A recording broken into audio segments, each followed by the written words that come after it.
O livro A Hora da Estrela, de Clarice Lispector, nos traz a história de Macabeia, uma datilógrafa que mal sabe sobre si mesma. E nesse vídeo nós vamos falar sobre como essa história pode servir de exemplo de imagem arquetípica. Então bora bater um papo e tomar o refrigerante mais popular do mundo, com gosto do cheiro de esmalte de unhas, de sabão aristolino e de plástico mastigado? Olá, eu sou o Rodrigo SM, eu sou o Rodrigo César e você está no meu canal. Ah, e fica comigo até o final porque tem uma dica. Minha Clarice Lispector está de volta aqui no canal. Eu já fiz um vídeo sobre o conto O Grande Passeio e que eu ressaltei ali 4 pontos importantes para a gente refletir, tanto sobre o conto quanto a nossa atualidade. Eu sou psicólogo junguiano, sigo a psicologia analítica de Carl Gustav Jung, sou ator e dramaturgo também. Aqui no canal a gente sempre fala sobre arte, cultura e comportamento, então eu sempre faço ali uma costura entre esses 3 pontos de vista, embora esse ponto de vista que eu trago aqui hoje também não é um ponto de vista definitivo, também muito menos definitivo sob a ótica da psicologia analítica. Mas esse livro aqui, A Hora da Estrela, ele é o último livro da Clarice Lispector, ele foi publicado em 1977, um pouco antes dela ser internada, e vir a falecer. Esse livro ele tem 13 títulos, 13 possibilidades de títulos. Ele é um livro que vai contar a história da Macabeia, que é uma alagoana que vem para o Rio de Janeiro depois que a tia dela falece, A tia dela é a última parente que ela tem, lá em Alagoas. Ela acaba vindo para cá e aí se arranja como datilógrafa. Ela acaba morando num quarto com outras 4 moças, no centro do Rio de Janeiro, perto da região portuária, e ela também acaba namorando um rapaz chamado Olímpico de Jesus. E tem todo um desdobramento dessa história. Porém, a parte mais importante dessa história é que Macabeia não existiria sem o narrador da história, que é o Rodrigo SM. Rodrigo SM ele vai contando pra gente, nessa narrativa dessa história, todo o processo criativo do que ele viria a contar a respeito de Macabeia.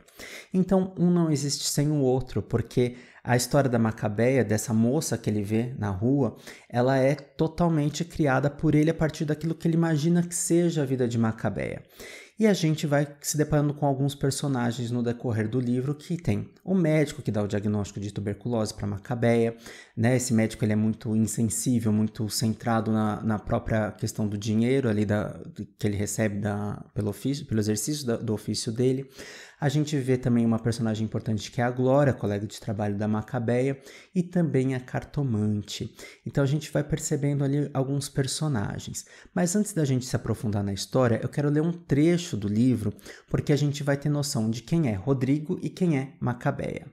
Quanto à moça, ela vive num limbo impessoal, sem alcançar o pior nem o melhor. Ela somente vive inspirando e expirando, inspirando e expirando. Na verdade, para que mais que isso? O seu viver é ralo. Sim, mas por que estou me sentindo culpado? E procurando aliviar-me do peso de nada ter feito de concreto em benefício da moça. Moça essa, e veja que já estou quase na história, moça essa que dormia de combinação de brim com manchas bastante suspeitas de sangue pálido. Para adormecer nas frígidas noites de inverno, enroscava-se em si mesma, recebendo-se e dando-se o próprio parco calor. Dormia de boca aberta por causa do nariz entupido, dormia exausta, dormia até o nunca. Devo acrescentar algo que importa muito para a apreensão da narrativa. É que esta é acompanhada do princípio ao fim por uma levíssima e constante dor de dentes, coisa de dentina exposta. Afianço também que a história será igualmente acompanhada pelo violino plangente tocado por um homem magro bem na esquina. A sua cara é estreita e amarela, como se ele já tivesse morrido. E talvez tenha. Vou agora começar pelo meio dizendo que ela era incompetente para a vida. Faltava-lhe o jeito de se ajeitar. Só vagamente tomava conhecimento da espécie de ausência que tinha de si em si mesma. Se fosse criatura que se exprimisse, diria: o mundo é fora de mim, eu sou fora de mim. Vai ser difícil escrever essa história. Apesar de eu não ter nada a ver com a moça, terei que me escrever todo através dela por entre espantos meus. Os fatos são sonoros, mas entre os fatos há um sussurro. É o sussurro que me impressiona. Nesse trecho nós temos noção de quem é Macabeia e também quem é Rodrigo SM. E para a gente prosseguir, eu quero trazer para você um conceito de arquétipo, esse conceito da psicologia analítica de Carl Gustav Jung, também conhecida como psicologia junguiana. Arquétipos são formas e formas universais de comportamento. Todos nós humanos, nós temos todos os arquétipos dentro da nossa psique, ou seja, temos todos os comportamentos. Porém, a gente manifesta alguns e não manifesta outros por conta da nossa própria história.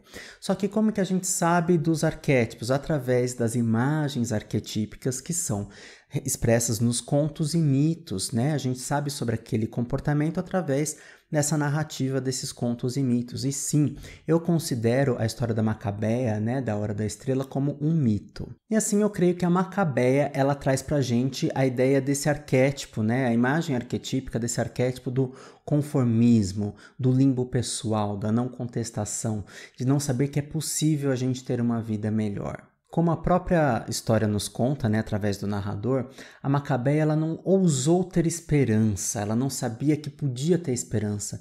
E um dia ela se depara com um livro em cima de uma mesa que está escrito, né, o título Humilhados e Ofendidos. E ela se pergunta, será que eu fui ofendida? E ela chega à conclusão que ela não foi ofendida. E que a vida dela era assim mesmo, tinha que ser assim mesmo. Mas ela não se sentia ofendida. Inclusive, ela não tinha nenhuma crítica sobre a própria vida, né? E a gente vai percebendo que ela é maltratada, não só pela vida, mas pelos outros. E principalmente por esse narrador, que parece que não vê uma qualidade em Macabeia. Eu não cheguei a enumerar, mas eu percebi somente em 2 momentos ali que ele tece um semi-elogio a Macabeia. Uma vez ele tece um semi-elogio a Macabeia, né? Quando ele diz que ela possui uma certa sensualidade, ao qual esse adjetivo se contradiz, né? Porque ele fala tão mal dela o tempo todo. Em um determinado momento você vê essa Macabeia revidar, que é na cena ali na parte, né? No capítulo onde ela vai falar sobre o batom que ela passa, que ela compra um batom vermelho, ela passa e retruca a colega de trabalho dela, a Glória. O Rodrigo SM é muito pesado nas palavras dele. A gente percebe um tom de deboche, um tom de sarcasmo, um tom de ironia também, mas a gente percebe principalmente esse tom jocoso que é muito violento, né?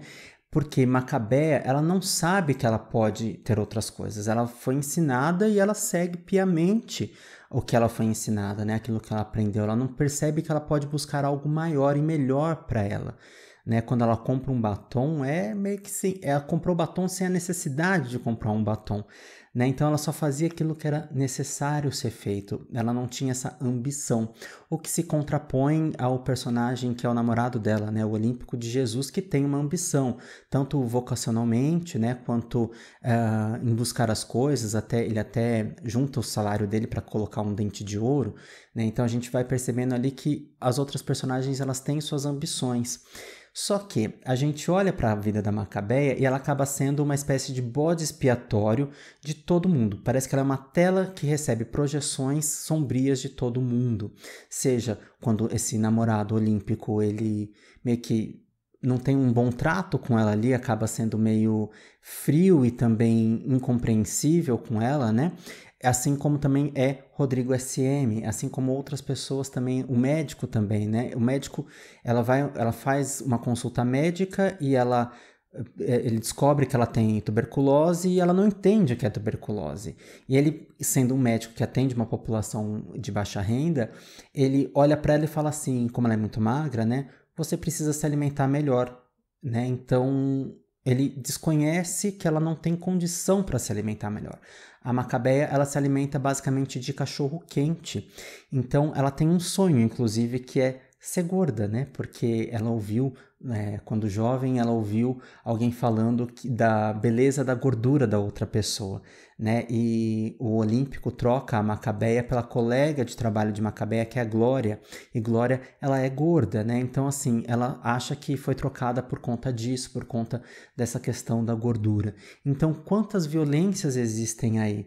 Né? Quantas questões existem aí, quanta falta de diálogo existe aí, quanta falta de empatia para com Macabeia, porque As pessoas não entendem muito sobre o universo dela, sobre o ponto de vista dela, mas também não tem diálogo, porque as pessoas querem impor as suas verdades, os seus pontos de vista. O próprio Rodrigo SM também age dessa forma.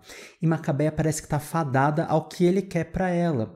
E isso traz para a gente muito sobre como é a nossa vida hoje, como que essa imagem arquetípica de Macabeia também pode estar presente na gente. Mas aí a gente para e pensa, de que forma, se eu tenho uma certa consciência de mim, eu me posiciono, eu tenho ambições, eu quero coisas melhores, como é que isso se traduz? Mas antes da gente falar sobre isso, me conta, você está gostando do vídeo? Você já leu A Hora da Estrela? Qual que é o seu ponto de vista sobre A Hora da Estrela?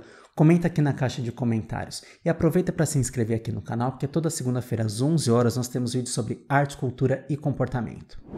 Os mitos e contos possuem um papel de transformação interior pra gente. Eu tô colocando sim a Macabeia como uma figura mítica, e isso nos remete ao Joseph Campbell, um mitologista que trouxe pra gente o conceito de jornada do herói, jornada da heroína. Nós temos um vídeo aqui no canal também sobre isso, vou deixar o link aqui na descrição. Porém, se a gente pensar na jornada de Macabeia, qual é o significado da jornada de Macabeia? Qual que é o propósito existencial de Macabeia, sendo que ela é tão inconsciente de si, como que isso vai transformar a gente? Bom, se essa jornada da heroína só tem defeitos e ela é inconsciente de si, quais são as questões então que a gente vai olhar para esse conto e buscar dentro da gente para a gente se transformar, para a gente meio que se espelhar ou então buscar uma identificação, seja com a Macabeia ou com alguns dos outros personagens. Lembrando que a gente tem ali alguns personagens interessantes, como a própria Macabeia, o Rodrigo SM, o próprio Olímpico, esse namorado, a Glória, que é essa colega de trabalho, o médico, esse médico que não tem um trato, né, ali, não tem um cuidado para com as pessoas, ele apenas trata e medica e nem faz muita questão disso, né? Porque, enfim, o que ele quer é dinheiro para justamente não fazer nada, né? Ele quer alcançar um equilíbrio financeiro para justamente não precisar fazer nada. Somos nós as cartomantes, né? Mas a cartomante ali, ela não está só no papel de quem lê o futuro, mas ela traz para a gente uma narrativa da história dela também, do passado dela, mas também a gente percebe um modus operandi dessa cartomante, como que ela é enquanto pessoa, como ela é enquanto personalidade. E aí nós temos os transeuntes. Esses transeuntes, eles aparecem na cena final do livro, né? Na parte final do livro, na questão onde talvez muitos de vocês saibam, né, ao que eu estou me referindo. Acontece uma situação que justamente é a situação que dá nome ao livro, A Hora da Estrela. Então esses transeuntes, eles estão ali e nada fazem diante daquela situação. E será que a gente é transeunte? Será que a gente está vendo uma série de coisas ao nosso redor, né? Se de repente na nossa vida tá tudo ok, a gente não é Macabeia na nossa vida, será que a gente é transeunte? Será que a gente tá vendo acontecer um monte de coisas ao nosso redor, inclusive com várias Macabeias e Macabeios? Será que a gente observa isso e a gente acaba sendo transeunte? Lembrando que transeunte, na definição do dicionário, é aquele que passa e passa sem deixar vestígios, né? Então, quem somos nós diante de um coletivo, diante de uma sociedade, diante de tudo aquilo que a gente está percebendo hoje em dia, nesse Brasil de 2022, mas que acabou de chegar em 2022, mas que a gente vem de um Brasil de 2021, Brasil de 2020, 2019, 2018, e assim a gente vem. Quem que a gente é diante disso tudo? Lembrando que Rodrigo SM, apesar de ser meio que um deus, né, criador e criador de uma criatura, esse deus, Rodrigo SM, ele também é um transeunte, porque ele narra a história toda como se ela fosse, como se Macabeia fosse a musa inspiradora dele, a qual ele malha feito um Judas, né, em Sábado de Aleluia o tempo todo. Então, quem é essa Macabeia que ele está ali olhando? Para que serve essa Macabeia na vida dele? Ele conta a história, conta o desfecho da história e sai. Na minha cabeça ele sai assoviando, porque na verdade ele sai dali preocupado com os morangos, né? Porque estamos em tempos de morangos, né? Sim, como acaba o livro, né?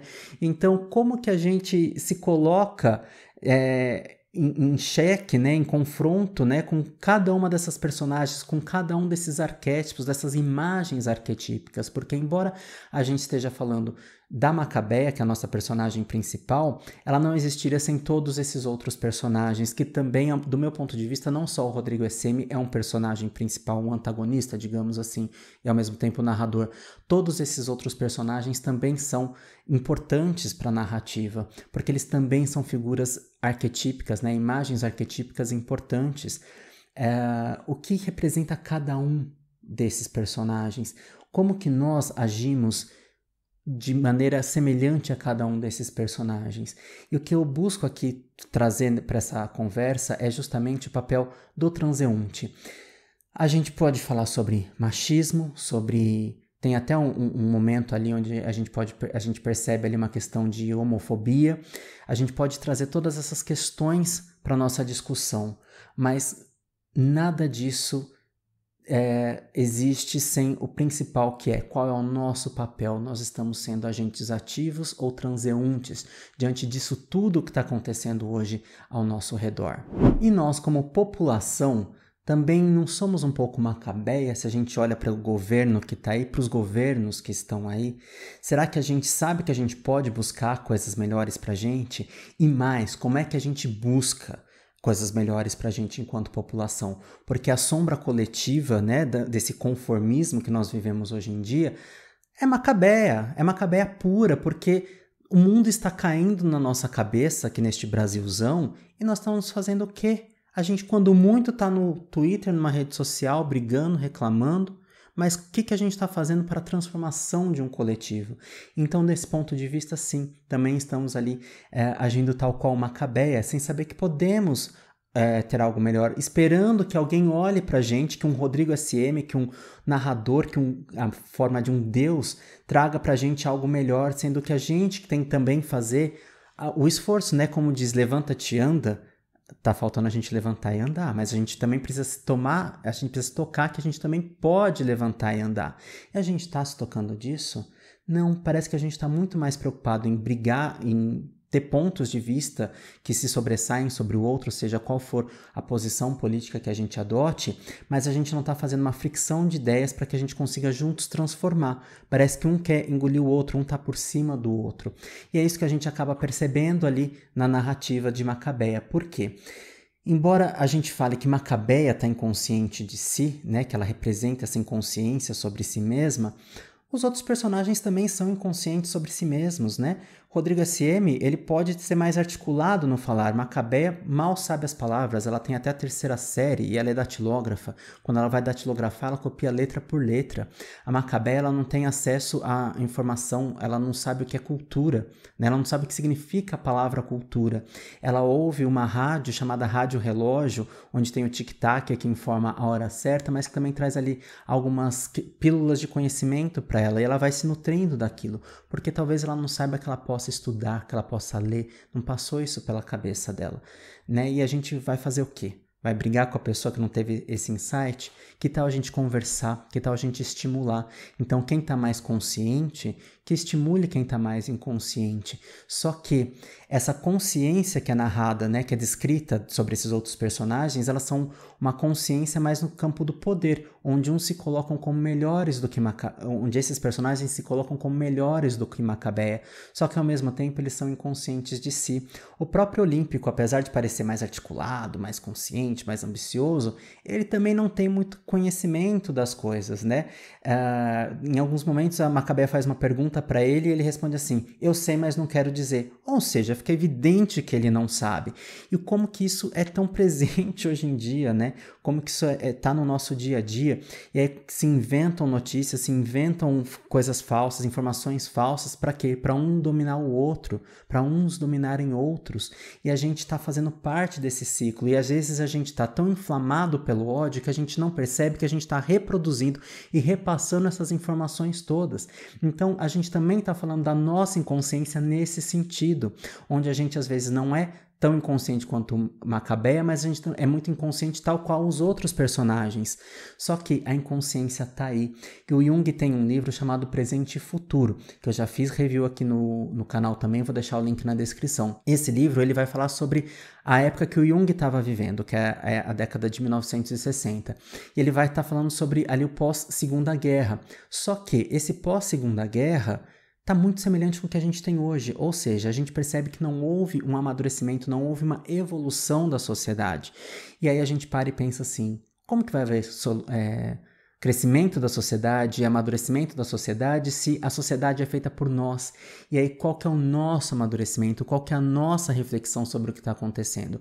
Eu estou mais preocupado em olhar para mim, para as minhas sombras, para os meus aspectos sombrios, para construir uma consciência coletiva, ou eu estou esperando que o outro faça? E sempre o problema é a culpa do outro. Então, assim, a gente percebe que muitas vezes nas discussões políticas estão aí os bodes expiatórios, né? É tal partido político, é tal povo, é tal população, é tal pessoa. São bodes expiatórios, mas a gente não olha para si. Então, esse livro, ele é muito além, do meu ponto de vista, tá? Ele é muito além do que só essa inconsciência sobre si de Macabeia, é muito além, né, da questão do machismo, da xenofobia, né, digamos até de um feminicídio, né, de acordo ali com o desfecho da história, mas ao mesmo tempo, isso é um retrato da sociedade. Todos esses personagens parecem que formam a engrenagem da sociedade, que é aquilo que a gente percebe hoje também. Então, olha, é pra gente pensar muito, não sobre o outro, né? Porque o livro, o tempo todo, a forma que o Rodrigo narra essa história, né? Que a Clarice narra através do Rodrigo, essa narrativa toda joga pra Macabeia algo, aponta pra Macabeia, mas a gente não pode esquecer que quando a gente aponta um dedo, tem outros 3 apontando pra gente. Né? Então, ali, Rodrigo chicota a Macabeia, é o bode expiatório dele, mas isso também diz sobre ele, né? Quando o João fala de Pedro, a gente sabe mais de João do que de Pedro. Então a gente está sabendo muito mais de Rodrigo do que de Macabeia. Mesmo porque essa Macabeia é uma personagem que ele começou a pensar sobre ela, ele narra o processo criativo no livro, começou a pensar sobre ela a partir de uma pessoa que ele via. Né? Então, quais são as projeções? O que a gente acha que é melhor para o outro? Será que aquilo que a gente acha que é melhor para o outro é melhor para o outro mesmo? Quando a gente olha para programas sociais, a gente se revolta com alguns programas sociais porque tá dando peixe, não está ensinando a pescar.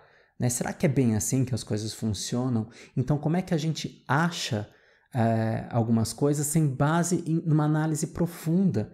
A gente está assim só respondendo às nossas inflamações superficiais, a gente responde com questões superficiais sem olhar todo um contexto, sem olhar um todo maior. Isso serve para tudo, estamos vivenciando isso, e esse 2022 vai ser um ano muito decisivo para a gente. Voltando para o livro do Jung, ele fala que o processo é a gente tomar consciência de si, porque ainda somos muito inconscientes enquanto sociedade.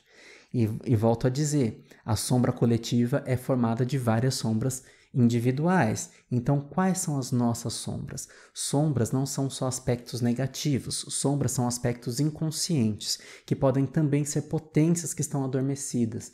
Então, quais são todas as nossas potências adormecidas? Fica aí o questionamento, né? Então, quais são todas as coisas que a gente pode pensar, né, sobre essa história?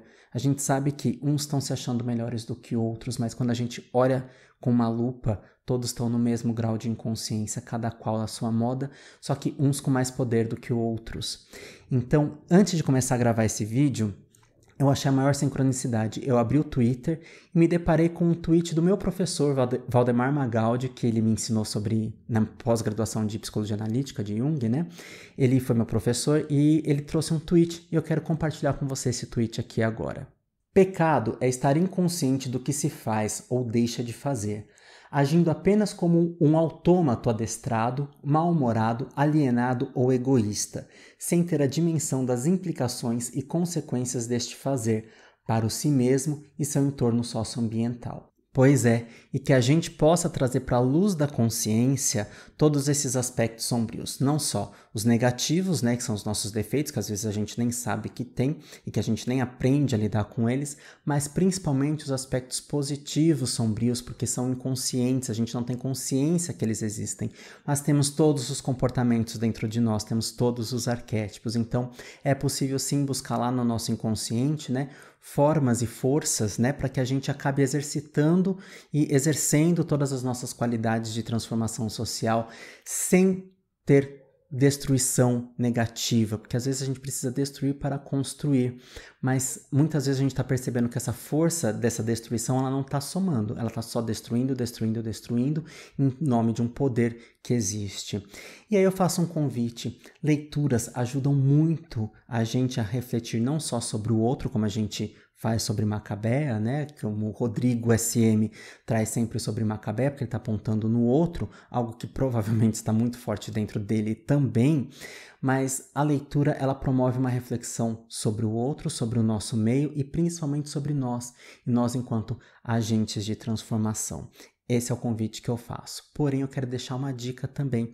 Minha amiga Juliana Esgalha, ela tem uma coleção de velas no Condado Velas. Eu vou deixar o link do Instagram aqui na descrição do vídeo, tá? Para que você conheça essas maravilhas aqui, mega perfumadas. Olha a vela, que linda.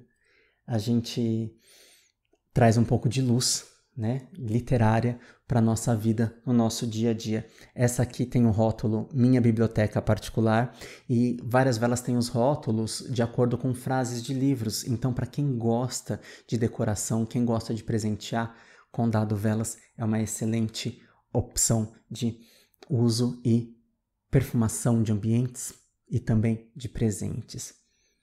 Eu adoro. Não é? Gente, é muito bom. Então fica aqui também a minha dica e o meu convite para que vocês leiam muito e reflitam. E conta para mim o que você achou desse vídeo. Ele não pretende ser um ponto de vista definitivo sobre, nem da ótica da psicologia analítica, mas eu trouxe aí esse conceito para a gente conversar, para a gente friccionar ideias e também como é que você recebe essa informação, como é que reflete aí dentro e como que você se sente diante da necessidade que a gente está observando hoje de sermos agentes de transformação social, porque não dá mais para a gente ser Macabea, passivo, e também não dá para a gente ser Rodrigo SM só apontando sem trazer nada de novo, apenas querendo decidir os destinos, né? Porque se a gente parar e fizer um paralelo, Rodrigo SM é muito digamos, um político, né? Que decide sobre a vida dos outros, né? Sobre quando eu vejo uma questão importante acontecendo num estado do país e opto por andar de jet ski, de barco, né? E não me preocupo com aquilo. Então, da mesma forma que Rodrigo SM é um transeunte na cena final do livro, temos aí vários políticos que são transeuntes na nossa vida, que olham, acham que fazer isso ou aquilo é melhor, que não estão nem aí para a hora do Brasil, literalmente, né? E o que a gente faz? Como que a gente age diante disso? A gente não pode mais só ficar apontando, olha o que ele está fazendo, olha o que ele está fazendo, porque isso não resolve. Se a gente ficar apontando para a hora da estrela, olha o que o Rodrigo SM está falando, olha o que o Rodrigo SM está fazendo, a gente não age. Por que a gente, como leitor, aqui é um livro, a gente não tem como interferir nessa história, mas quantas histórias a gente pode intervir e a gente não intervém? Né? Fica aí o questionamento. Sem contar que essas histórias que muitas vezes a gente não intervém, elas como rebote voltam para a gente. Quando eu não me preocupo com a população que está sem os cuidados básicos de saúde, por exemplo, cedo ou tarde isso respinga sobre mim. Ah, mas eu tenho um convênio. Né? Mas o convênio sozinho não faz muita coisa, né? Porque senão gente do convênio não morria. Mas então como é que a gente se preocupa com esse coletivo do qual eu faço parte? Mas o que acontece, tal qual o livro A Hora da Estrela, eu acho que eu não faço parte desse coletivo porque eu estou numa outra posição, né? Eu estou na posição de narrador, estou numa posição de Zona Sul, carioca, né? Embora Rodrigo SM, ele se criou também no Nordeste, né? Mas ele está ali, provavelmente, na Zona Sul carioca, não recordo se isso é mencionado no livro. Mas Macabea não, Macabea está na zona central do Rio, né, na zona portuária do Rio de Janeiro.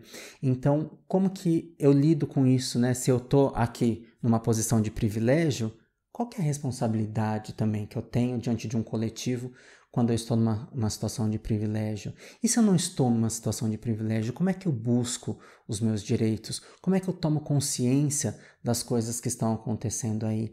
Então, acho que A Hora da Estrela, ela traz muitos elementos para a gente pensar. E sim, eu quero falar sobre a questão do machismo, quero falar sobre a questão da homofobia, quero falar sobre a questão da xenofobia que está presente no livro, mas tudo isso faz parte de um combo maior. Esse combo maior também faz parte do meu dia a dia, do seu dia a dia, e como é que a gente se posiciona, como é que a gente lida com isso, e mais, como é que a gente toma consciência de nós mesmos para que a gente acabe não reproduzindo esses comportamentos de maneira sutil ou até bem-humorada, mas que na verdade são destrutivas, tais quais as violências que Rodrigo SM reproduz e fala sobre Macabeia.